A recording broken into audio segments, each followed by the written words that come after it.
আমি ভাবি আর মা ড্রয়িং রুমে বসে টিভি দেখছিলাম। মা হঠাৎ করেই ভাবিকে বলল, তোমার চোখের উপরে এটা কিসের দাগ বৌমা? কিভাবে এটা হয়েছে? তখন ভাবি আমতা আমতা করে বলল, কই দাগ মা, এটা কিছু না, এটা এমনিতেই। মার কথা বাড়ালো না, শুধু এটুকুই বলল, সব কথা লুকিয়ে রাখতে নেই বৌমা, এতে সমস্যা বাড়ে আর কষ্ট কমে না। তখন ভাবি হাসার চেষ্টা করে বলল, আমি পড়ে গিয়েছিলাম মা, এছাড়া কিছুই না। মা অবাক হয়ে বলল, কোথায় পড়ে গিয়েছিলে তুমি আর কিভাবে? ভাবি তাড়াহুড়া করে বললেন, বাথরুমে পড়ে গিয়েছিলাম। মা আর কিছু বলল না। মা চুপ হয়ে গেল। ভাবি আর কিছু বলল না, ড্রয়িং রুম থেকে চুপচাপ নিজের রুমে চলে গেল। রাত তখন 2টা বাজে। হঠাৎ করে কারোর কান্নার শব্দে আমার ঘুম ভেঙে গেল। বিছানায় বসে ভালো করে খেয়াল করলাম, কান্না আসছে ভাবির ঘর থেকে। ভাবি কান্না করছে, কিন্তু সেই কান্নার গলা যেন বড় না হয়, বাইরের কে যেন তার কান্নার শব্দ না শুনে এই চেষ্টাও করছে ভাবি। এরই মধ্যে ভাইয়ার গলাও শোনা গেল, কিন্তু কি বলছে ভাইয়া তা স্পষ্ট শোনা যাচ্ছে না।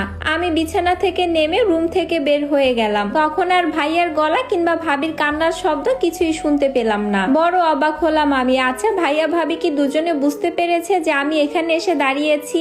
কথা ভাবতে ভাবতে আবারও আমি আমার রুমের দিকে চলে আসলাম। আমি কয়েকদিন ধরেই লক্ষ্য করছি আমাদের হাসি খুশি ভাবিটা সেরকম ভাবে আর হাসছে না। কয়েকদিন ধরে কেমন যেন নিভে গিয়েছে দপ করে। সব সময় চুপ থাকে, কাজ শেষে আমার সাথে বেশি একটা আড্ডা দেয় না, সারাক্ষণ নিজের ঘরেই বসে থাকে, দরজা আটকিয়ে রাখে। অথচ বিয়ের এই 3 বছরে কোনোদিনও দরজা আটকিয়ে এইভাবে নিজে একা একা চুপ করে মনমরা হয়ে থাকতে দেখিনি। মা বিছানায় বসে তবজি পড়ছে। আমি মার পাশে গিয়ে বসলাম। মাকে বললাম, ভাবির চোখের উপরে যে একটা দাগ, এই দাগটা কোনো মারের দাগ। বাথরুমে পড়ে গিয়ে চোখের উপরে এভাবে দাগ হবে না নিশ্চয়ই। আমার কেন জানি মা মনে হচ্ছে এটা দরজার আঘাতে কিংবা টেবিলের কোনো কোনায় ভাবি পড়ে গিয়ে চোখে এরকম ব্যথা পেয়েছে। আমি মাকে এসব কথা বলছি, কিন্তু একটা অদ্ভুত বিষয় হলো মা আমার সাথে এসব বিষয় নিয়ে কথা বলতে আগ্রহ হচ্ছে না। আমি বিরক্ত হয়ে মাকে বললাম, মা গতকাল রাতে ভাবির কান্নার শব্দ আর ভাইয়ের রাগান্বিত কণ্ঠ শুনে গতকাল রাতের বেলা আমি ওদের রুমের সামনে গিয়েছিলাম।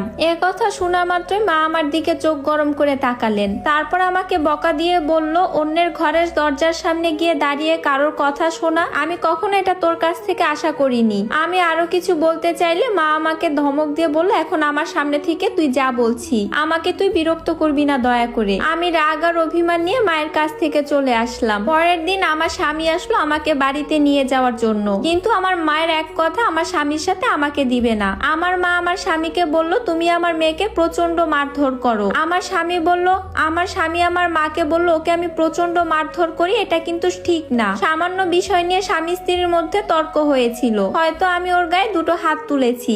এমন সময় ভাইয়া এসে বলল, 2টো তোলো আর একটা তোলো, সেটা বড় কথা নয়। বড় কথা হলো তুমি আমার আদরের বোনের গায়ে হাত তুলেছো। প্রথমবার শুনেছি, সেজন্য তোমাকে আমি কিচ্ছু বলছি না। নেক্সট টাইম তুমি আমার বোনের গায়ে হাত তুলবে না। ছোটবেলা থেকে একটা ফুলের টোকাও আমরা ওর শরীরে লাগতে দেইনি। ও আমার বড্ড আদরের বোন, আর তুমি ওকে মারধর করবে, এটা তো আমি মেনে নিতে পারবো না। এরপর আমার স্বামী আমার মার ভাইকে বলল, আমি তো শুধু শুধু ওর গায়ে হাত তুলিনি, ওর কিছু বদ অভ্যাসের জন্য আমি ওর গায়ে হাত তুলেছিলাম। তারপর মা বলল, ব্যাস, আর কোনো কথা আমি শুনতে চাই না। আমার মেয়ে কেমন মেয়ে সেটা আমার চেয়ে কেউ ভালো জানে না, তাই ওর কোনো বদ অভ্যাস আছে সেটা আমি বিশ্বাস করি না। মা আমাকে বলল, তুই তোর স্বামীকে নিয়ে তোর রুমে যা, আজকে থাক, আজকে আর যেতে হবে না, কালকে দুজন মিলে